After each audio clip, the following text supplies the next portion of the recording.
Kisah yang menyayat hati saat Rasulullah mengganjal perut dengan batu.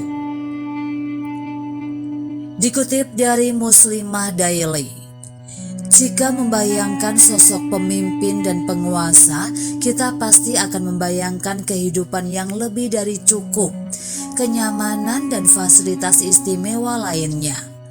Mereka bahkan bisa makan enak setiap hari tanpa harus kelaparan. Namun hal ini sangat berbeda dengan junjungan kita, Rasulullah Shallallahu Alaihi Wasallam. Beliau rela menahan lapar dan memastikan umatnya tidak akan merasakan apa yang dia rasakan. Inilah kisahnya. Pada suatu hari, saat Rasulullah selesai mengimami sholat subuh berjamaah bersama para sahabat, Umar bin Khattab menghampiri beliau dan menanyakan suatu hal. Kemudian para sahabat yang lain juga ikut berkumpul. "Wahai Rasulullah, bolehkah aku bertanya tentang sesuatu yang membuatku bingung?" tanya Umar. Kemudian Rasulullah kembali bertanya pada Umar, "Beritahukan kepadaku apa yang membuatmu bingung?" Dengan sangat hati-hati Umar pun menyampaikan pertanyaannya pada Rasulullah. Sungguh aku berharap Rasulullah tidak tersinggung dengan pertanyaan kami. Kami merasa bahwa engkau kesulitan sewaktu berpindah rukun, seakan-akan engkau sedang menanggung suatu penderitaan yang sangat berat. Apakah engkau sedang menahan suatu penyakit? Rasulullah kemudian tersenyum sambil memandangi sahabatnya dan menjawab, "Aku tidak apa-apa. Jika kalian perhatikan diriku, apakah aku seperti orang yang sedang sakit?" Mendengar jawaban tersebut, Umar bin Khattab merasa sedikit lega. Namun dia memberikan pertanyaan lagi setelahnya tentang kondisi tubuh Rasulullah.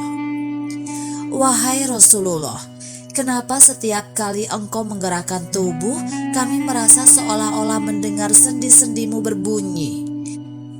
Itulah yang membuat kami menyangka engkau sedang sakit." Setelah mendapat pertanyaan kedua dari Umar, Rasulullah merasa serba salah untuk menceritakan hal yang sebenarnya terjadi. Namun akhirnya beliau mengangkat jubahnya ke atas sedikit. Disitulah para sahabat terkejut karena melihat perut beliau yang kempis. Para sahabat menyaksikan saat itu bahwa perut Rasulullah dililit dengan sehelai kain yang berisi batu-batu kecil. Umar pun bertanya apa maksud dan tujuan Rasulullah menaruh itu di perutnya. Jawaban beliau pun membuat hati para sahabat miris dan bersedih. "Aku melakukan hal ini untuk menahan rasa lapar. Adapun bunyi yang membingungkan kalian tadi adalah batu-batu ini," jelas Rasulullah. Mendengar jawaban itu, Umar kemudian bertanya lagi kepada Rasulullah, "Wahai Rasulullah, apakah engkau merasa malu jika lapar dan menganggap kami tidak akan berusaha untuk mendapatkan makanan untukmu?"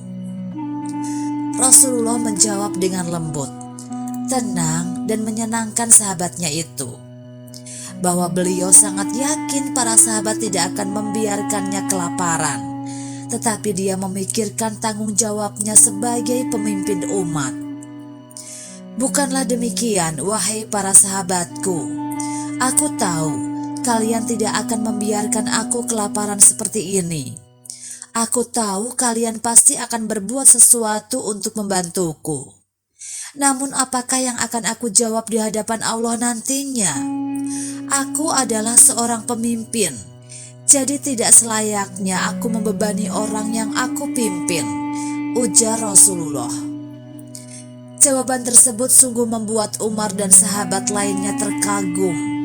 Mereka mengakui bahwa Rasulullah memang benar-benar memiliki hati yang mulia. Pemimpin yang selalu mementingkan orang-orang yang dipimpinnya, tak seperti pemimpin-pemimpin lain saat itu yang selalu memikirkan dirinya sendiri. Terakhir, Rasulullah mengucapkan kata-kata dan harapannya yang sangat menyayat hati. Salah satu bukti kecintaan beliau pada umatnya. Biarlah rasa lapar ini sebagai hadiah dari Allah untukku. Adapun yang menjadi harapanku adalah semoga tidak ada seorang pun dari umatku yang merasa kelaparan, baik di dunia maupun nanti di akhirat, ujar Rasulullah. Masya Allah, betapa besar rasa cinta dan pengorbanan beliau kepada umatnya. Batu-batu kecil itu telah menjadi saksi atas pengorbanan Rasulullah yang luar biasa. Semoga kita bisa terinspirasi dari kisah ini dan menambah kecintaan kita pada Rasulullah Shallallahu Alaihi Wasallam. Kisah ini diambil dari sumber buku kisah inspiratif Teladan Rasul, Miftahul Asror Malik.